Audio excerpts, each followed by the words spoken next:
I was never supposed to be here.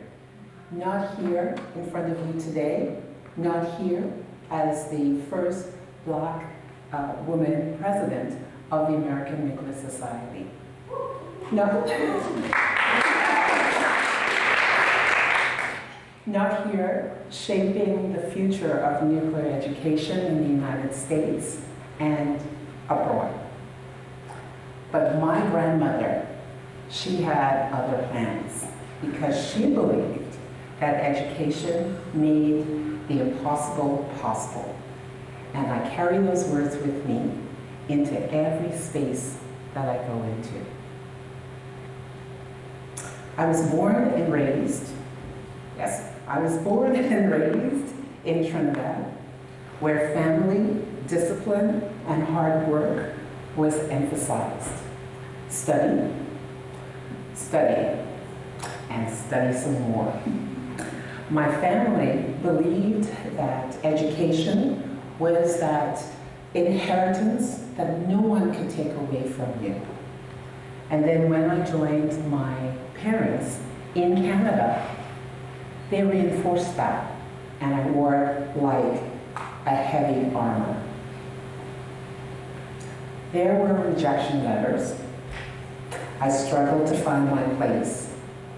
Then, Dr. Jill Vickers and others entered into my life. Dr. Vickers had this quirky habit of using felt pens.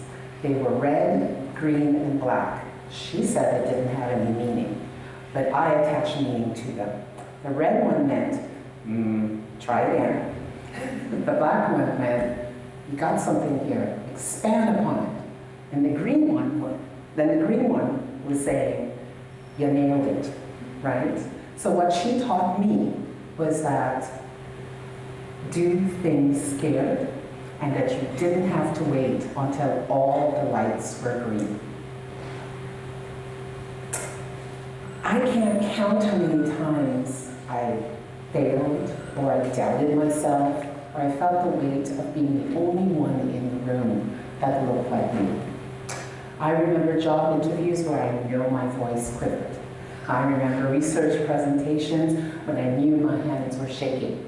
And I also remember some of the leadership opportunities that I almost said no to because I didn't feel ready, or there were a number of naysayers that had gotten into my head.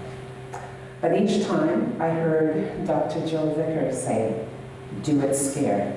Put one foot in front of the other and just do it.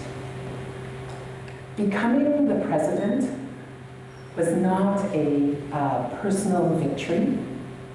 I walked into rooms not alone, but with my grandmother, Winifred Sargent's words, as well as Dr. Jill Vickers' felt pens. I carried faces of students, of colleagues, of young women and young men